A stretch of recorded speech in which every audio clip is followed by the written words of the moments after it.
Hello, everyone, and welcome to today's Bite-Size Talk. With us today is Gregor Sturm from Boehringer Ingelheim, and he is going to talk about DSO or data science operations. For everyone, please be aware that this is recorded, and if you have any questions for this talk, you can ask them at the end of the presentation. Thank you very much for being here, Gregor, and off to you now. Okay, thanks for the introduction.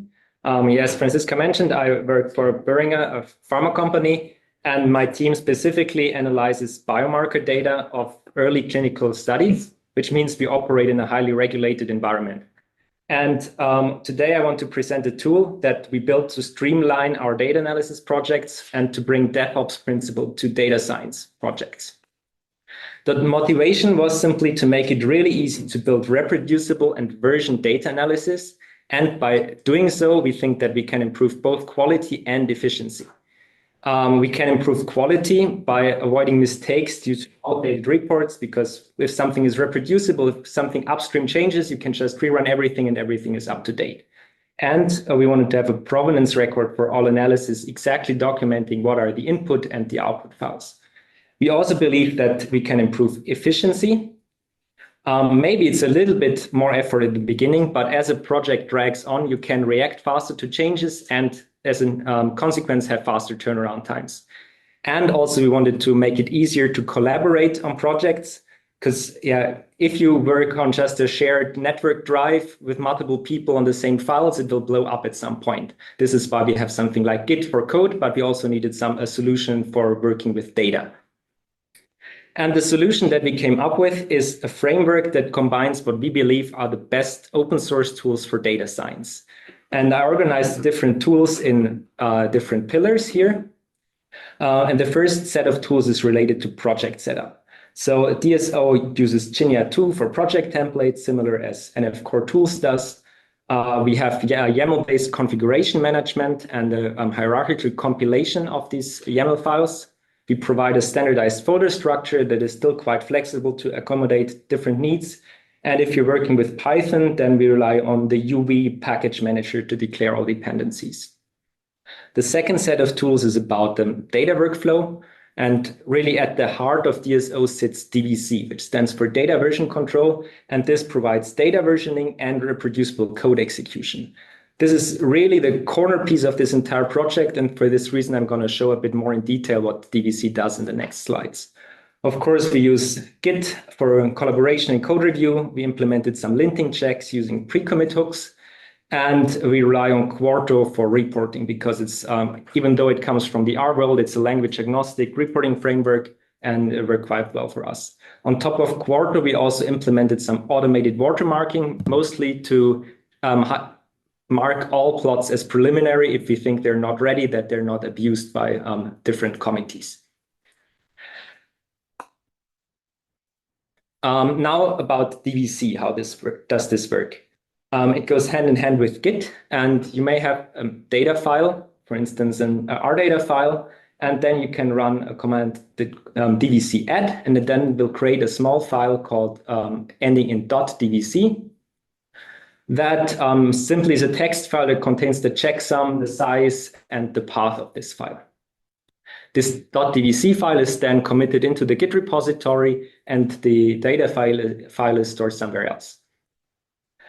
There is also the option to declare stages.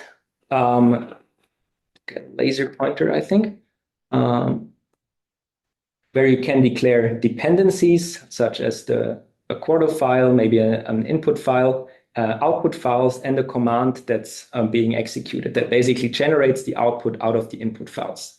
Then you run the command called dvc repro, and then it executes this command and generates a log file that is the provenance record for the execution of this stage. It contains the checksums of all input files, the command that has been run, and the checksum of all output files that have been generated.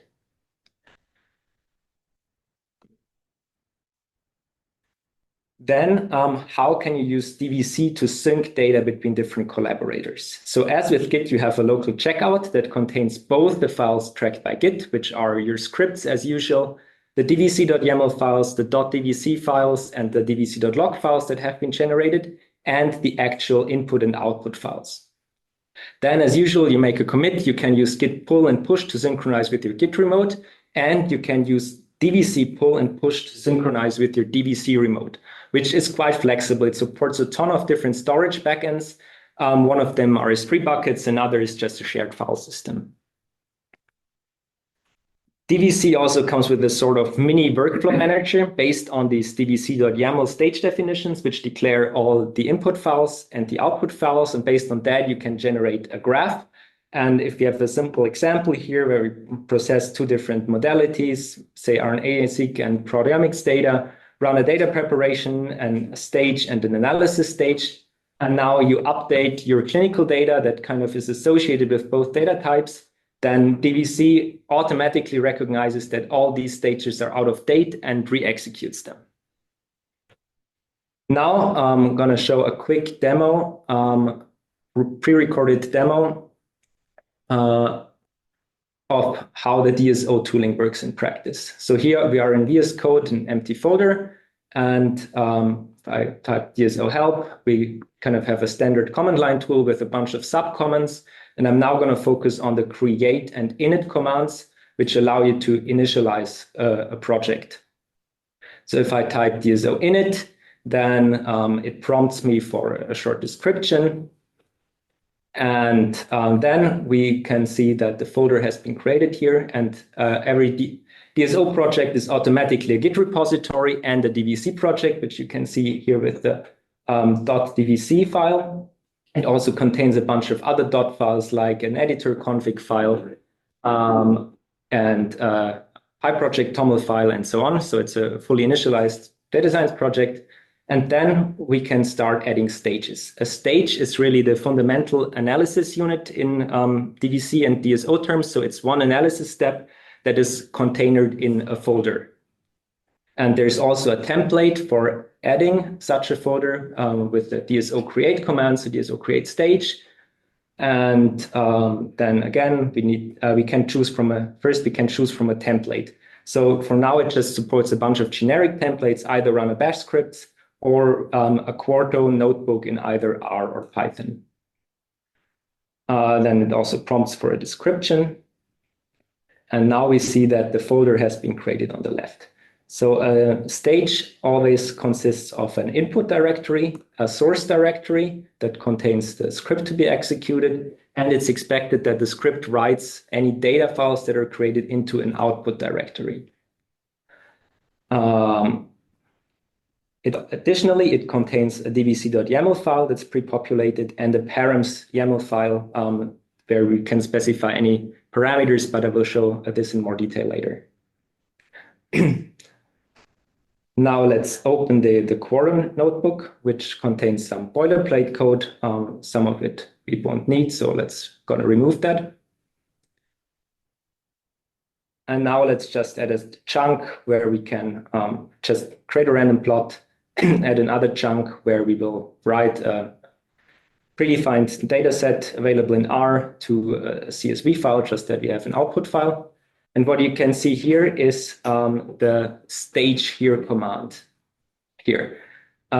This allows you to always find the directory relative to the current stage, no matter what your current working directory in R is. And this is quite handy because, for instance, VS Code and RStudio handle working directories quite a bit differently.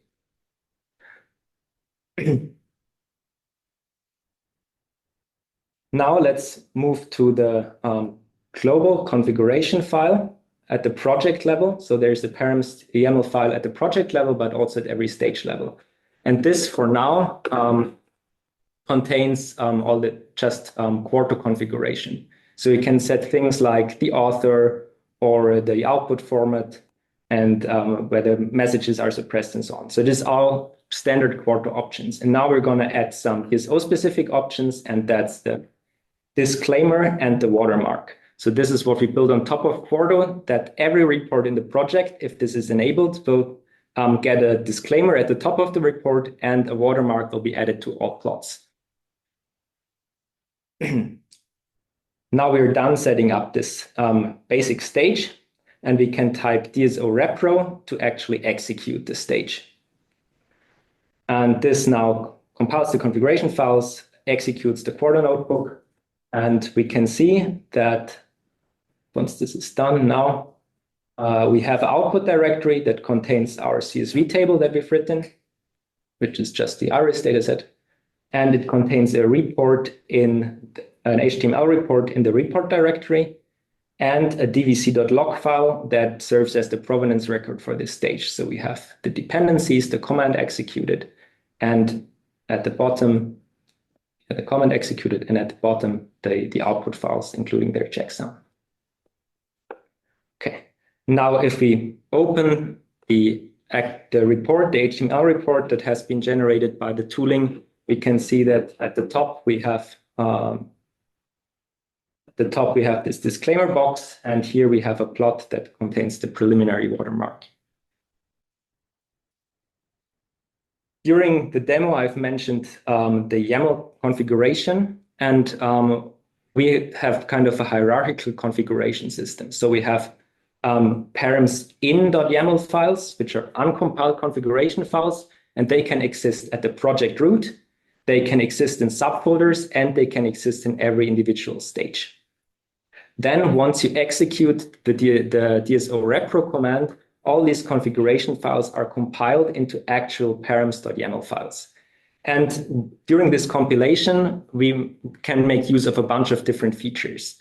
One is templating using Jinja 2, so you can compose variables. Then there's some magic about handling relative paths.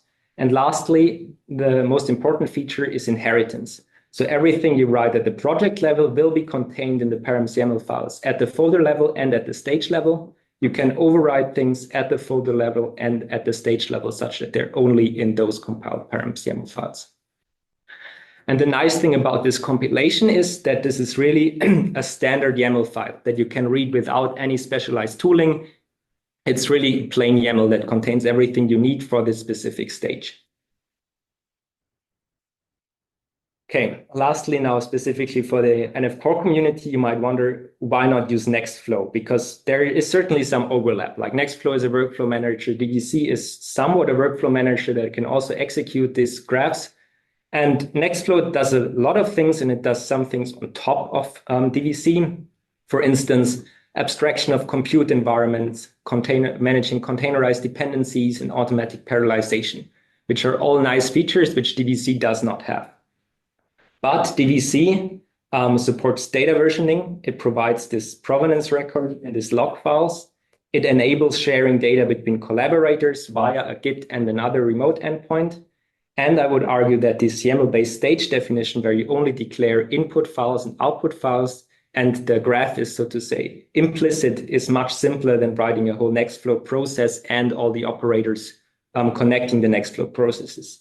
And it's really flexible, adaptable. So for instance, you could also, in a legacy project, have parts that do not use DVC yet and just have some stages that use DVC. So it really can accommodate a lot of different needs.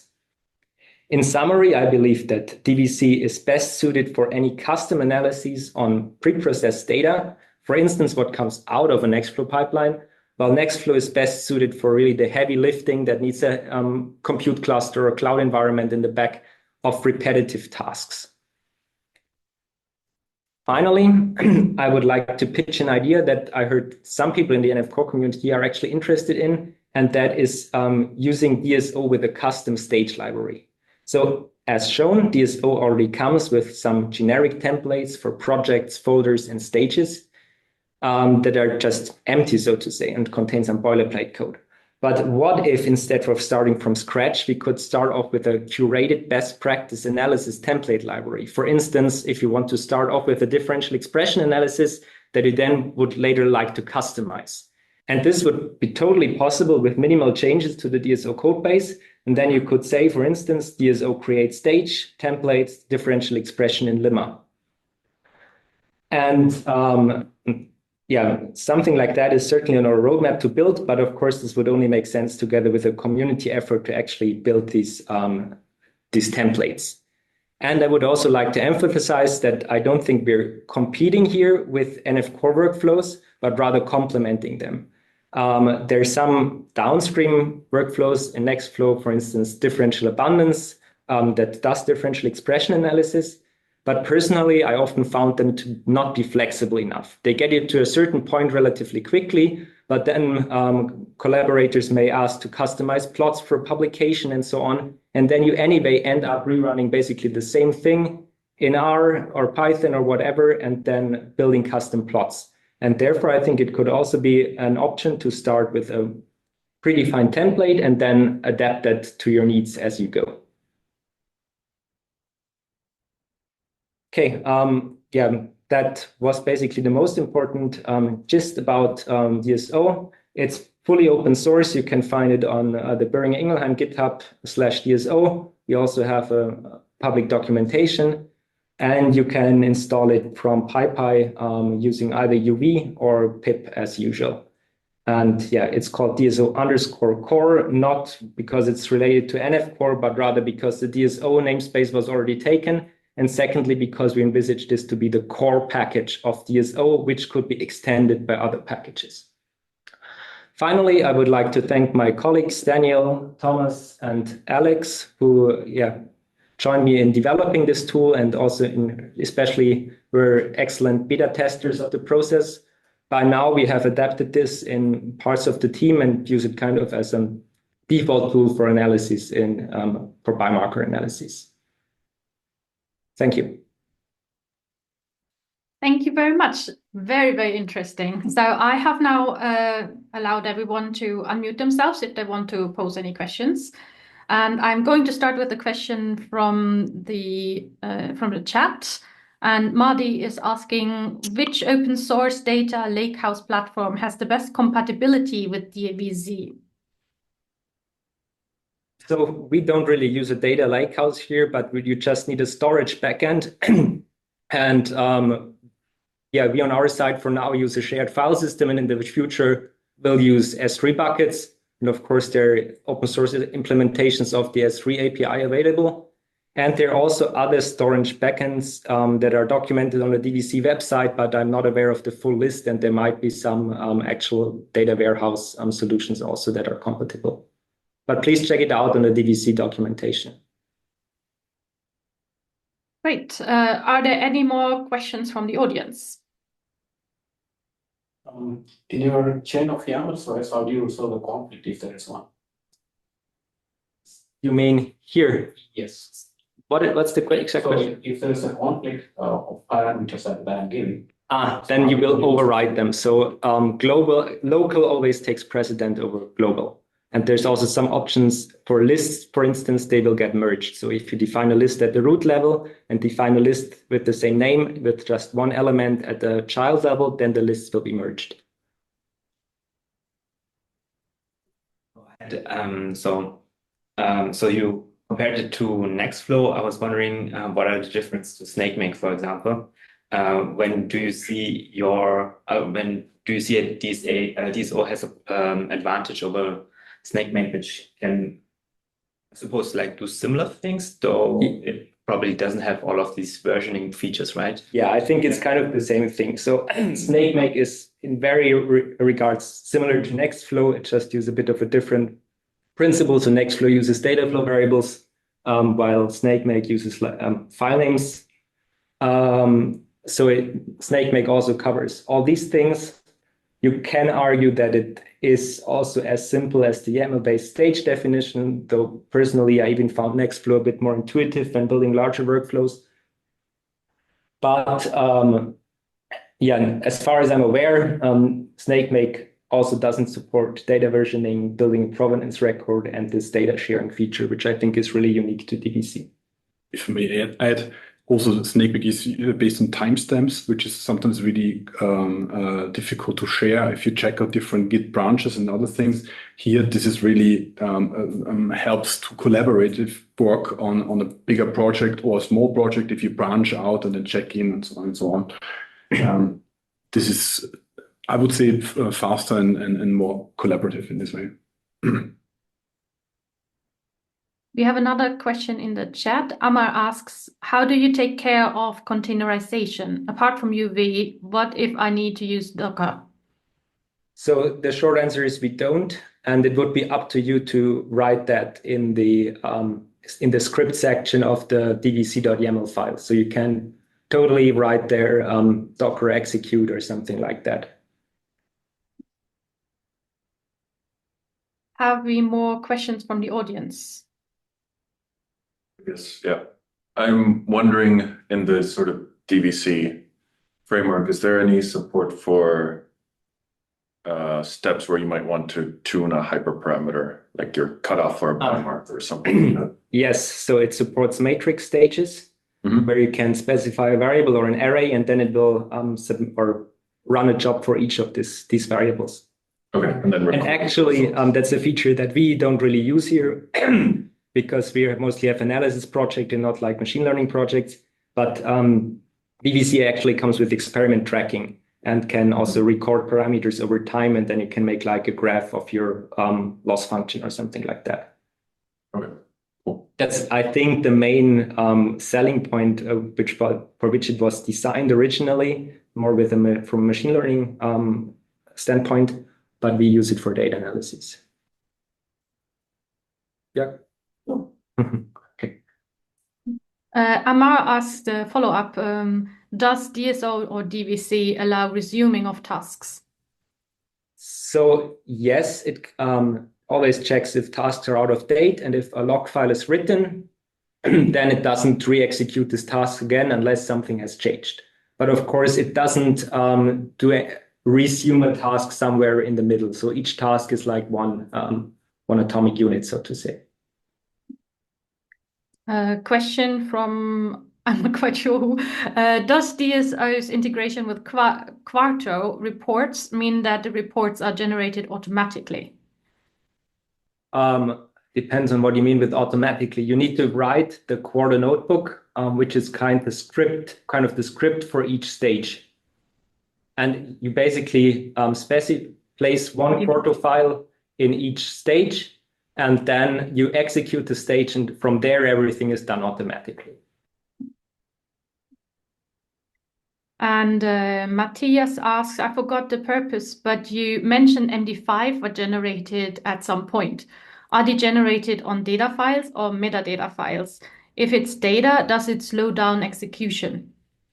It generates MD5 of all input files and all output files that you declare in the ddc.yaml file. And this is, in fact, one of the bottlenecks that if you work with really large data, then this may take a while, which is why I also believe that this is not suitable for any heavy lifting or really data-intensive tasks.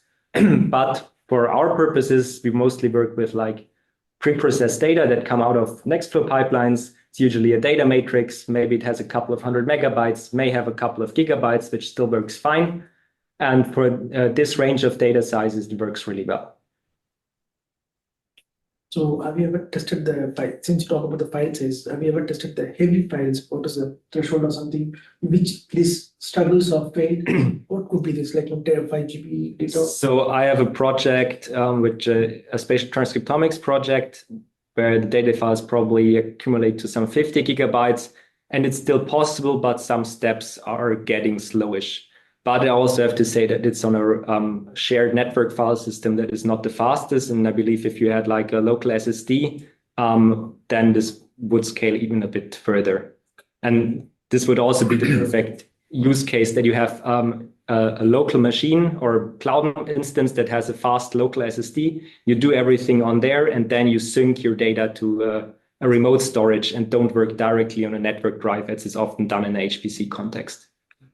Also, just a comment, we freeze stages when it takes really long or big executions, what we're trying testing right now, there's also an option to freeze this and say, okay, I only unfreeze this when I want to do the heavy lifting again to like, the big pre-processing stuff. Exactly. So we also tried including execution of Nextflow pipelines into the DSO workflow, and then kind of it only runs the Nextflow launch command on the HPC, and Nextflow takes care of all the heavy lifting. And then we just track those output files of the Nextflow pipeline that are important to us. And then, as Tom said, we can freeze the stage, and it's only executed if you really need to execute it again.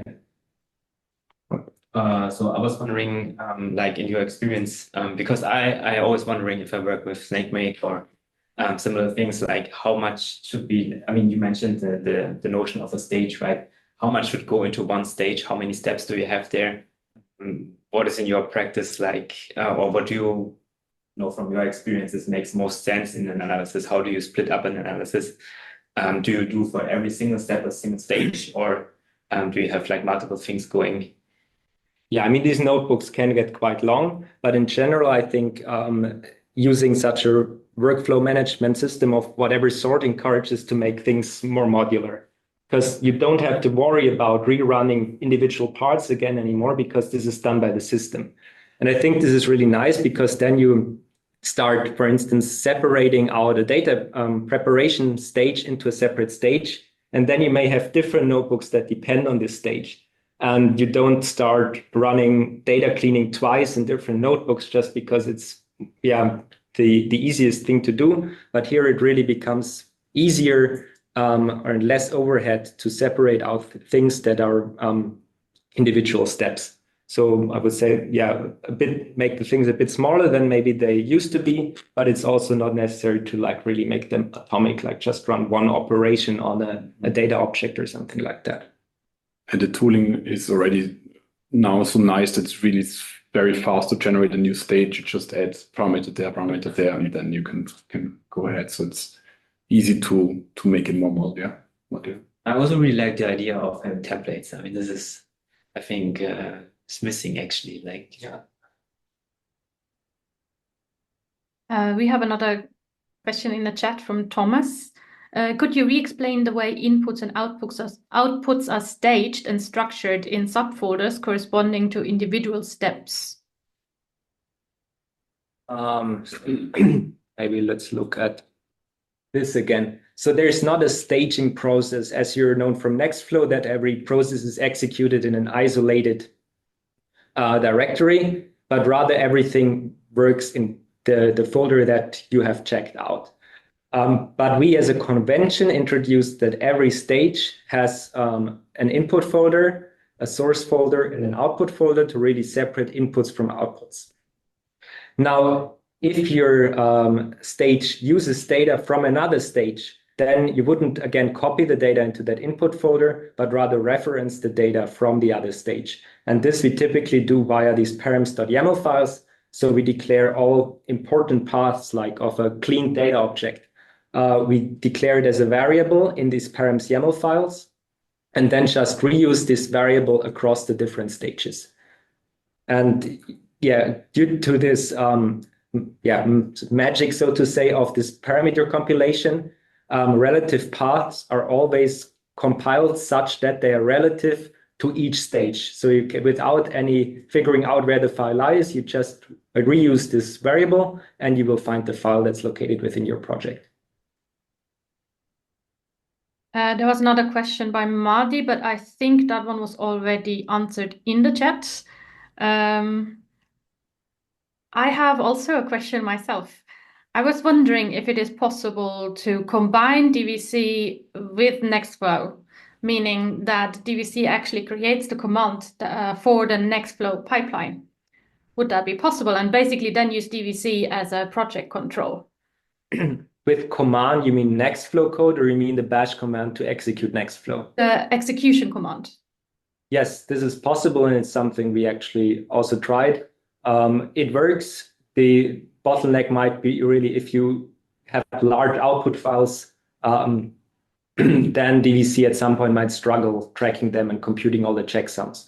But for pipelines that don't, like we have run RNA-seq, we have run nanostring pipeline, and then made sure to only track those objects that we need, but with DVC, and then it worked fine.